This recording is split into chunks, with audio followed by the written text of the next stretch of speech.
All right, everybody, Happy New Year's. I am back in my hometown where I grew up.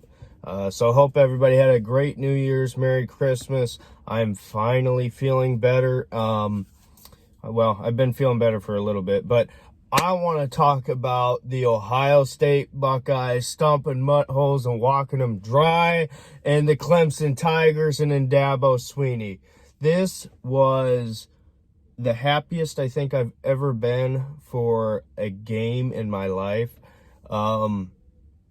Just the way everything ended last year, the horrible calls, not taking advantage of, where your position is on the field, getting 3 instead of 6, just the way it ended, just such a heartbreaker. That team was stacked and loaded. Obviously, LSU, we know now, and we knew back last year in the playoffs how special they were. But I do think Ohio State would have given them a run for their money at least. But so this year, same bowl game that Ohio State beat Alabama the first year of the playoffs. Ohio State comes in pissed off, motivated. I tweeted out, it's the same thing as the last time. It was hot running back, the white jerseys, Sugar Bowl, stadium, everything's setting up similar to how that game went. And Ohio State came out. That was the most, that team came out yesterday, and they weren't leaving that stadium without a win. They absolutely refused to leave losing again to Clemson. The first time Ohio State beats Clemson ever, 47 plus years, I think I heard. Ohio State just embarrassed Clemson. And you know what, Dabo Swinney, you deserve everything you got yesterday. You deserve it all. You deserve people clowning on you. You deserve getting your butt kicked. You deserve it all because this team did not need any extra motivation. You put them from here to here. And Ohio State comes out just swinging for the fences. Justin Fields, whoever that 47 is, I can never remember his name. One of the dirtiest players in college football. I mean, if you watch Clemson, it's one thing to hit hard, but it's one thing to intentionally cause harm, I guess you could say. And at least from my perspective, that's what he does. And, I know he came up to Justin after the game, whatever, but, I mean, he seems like somebody who plays to hurt, not to play well. He reminds me of Vontaze Burfict, kind of, in that light. But yeah, Justin Fields gets absolutely smacked. In that lower part, I mean, he comes out and he's throwing, but you could tell he was still hurting real bad. And for him to stay in that game, just the balls, that kid is tough as nails. And Jets fans, all you clowns on Twitter and on YouTube talking about, oh, well, Zach Wilson's probably better, and, he's not that good, and he sucks, and Justin Fields, he's nowhere near Trevor Lawrence. Justin Fields came out yesterday and but he went out there and led that team like I've never seen a quarterback lead. With his play, there's certain things that words can't explain, I guess, your leadership. Lead by example. You have to, the others see you doing things, and him staying in that game, him, standing in that pocket, not, going like this when you're about to throw, but still, keeping your eyes downfield, hitting your guys. He was phenomenal. And, we'll talk about the national championship later, obviously, but I mean, this game, Justin Fields, just unbelievable. Unbelievable. I thought Ryan Day did a fantastic job. I told a guy I work with, shout out Josh if you're watching this, and I told him, I said, I don't think Dabo Swinney respects Ryan Day as a head coach. It seems like he likes him as a man, but as a head coach, it seemed like he didn't respect him. And that's what this game felt like to me. It felt like Ryan Day was making a statement. Kerry Combs early on, I thought, like the first couple drives, it looked like Clemson was going to stomp us. They just downfield. And then guys started playing. Tommy Togiai and Haskell Garrett, best 2 defensive tackles in the nation. I mean those guys, they talk about it every single game, but Haskell Garrett almost lost his life. Now he's playing the best football of his career, and now he's got a chance to go win a national championship. That's a pretty, wow. Sean Wade played all right. It amazes me how much he's struggled, though, switching from nickel to outside. I thought the linebackers did a great job. Pete Warner and Tuff Borland, I thought, was outstanding. I wanted to see more out of Baron Browning. I thought he was a guy that might take this game over.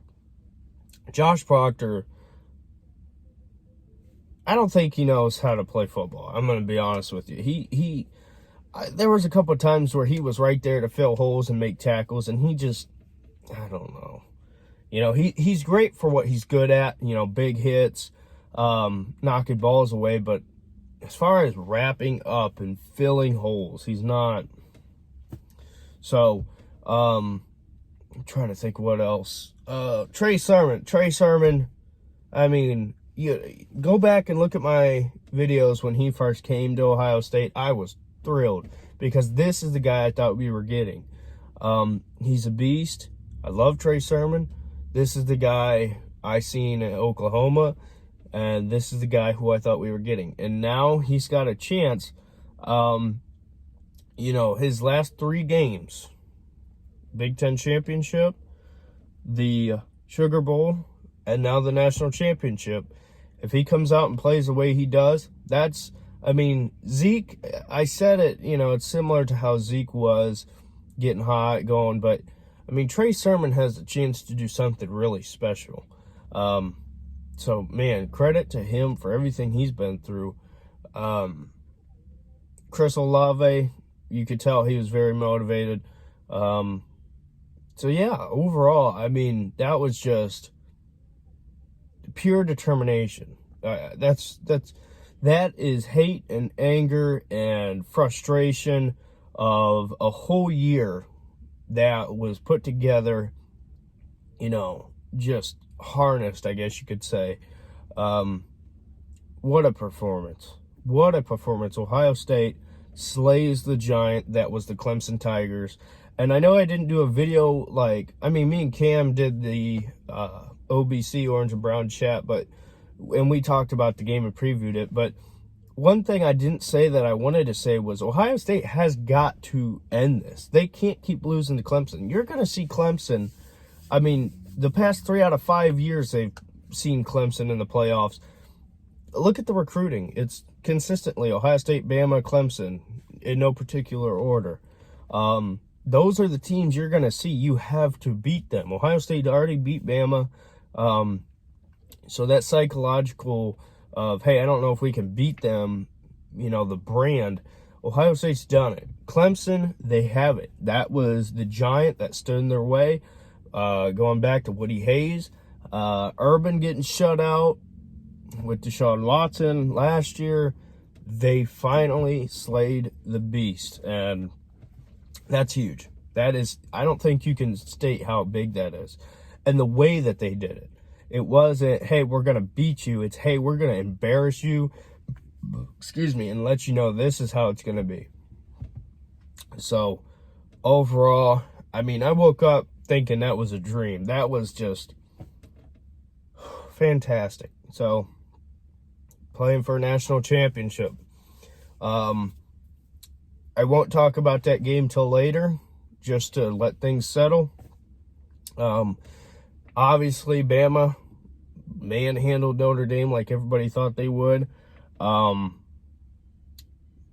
me just say, if I was Ryan Day, I'm looking at Florida, and I'm looking at some of the things they did to move the ball, because I think Ohio State moving the ball at will against Clemson, I think they're going to be able to do that against Bama. I think they're going to have to get creative, because obviously Saban and them guys are going to use this, because it seemed like Ohio State was holding everything till now. Saban's going to look at the tape, see what they did, whatever. So Ohio State's going to have to get creative again, but I do think they're going to be able to move the ball on Alabama. The defense, that's another story. Mac Jones, pretty much completely different style quarterback. You're not worried about him running. Devontae Smith should win the Heisman. Najee Harris. It's going to be fun. It's going to be a fun matchup. And you know what? Obviously, I want that national championship bad. I do. Especially the way this year's gone. But you know what? I think, I'm not saying beating Clemson was enough, but just to get that off your back is huge, And I'll tell you right now, Ohio State can beat Alabama. Ohio State can win the national championship. So, we'll talk about that later, but as of now, man, I'm so happy. I mean, the way it ended last year, I carried this with me the whole year, back just like the players did, but as a fan, as somebody who talks about sports and stuff like that, when you're such a diehard fan, the way things ended, I think everybody who truly knows football knows that team was something special. And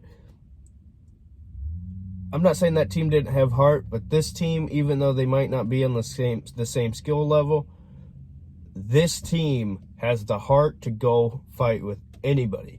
They proved that against Clemson. They didn't just fight. They knocked them out and kept swinging on them. I tweeted out, enjoy the game. It'll be Trevor Lawrence's last in college football. I hope you enjoyed it. He'll still be the number one pick, but Jets fans, I don't want to hear anything about Justin Fields. Everybody's always, well, Justin Fields, like I said earlier, I don't want to hear anything from Jets fans. You suck. You got no area to be talking about quarterbacks and who you want. Your quarterback, Sam Darnold, he sucks. So yeah, on to the next. I will say this, my worry is that Ohio State put so much focus in this game that they're not going to be able to regroup. That's a concern I have.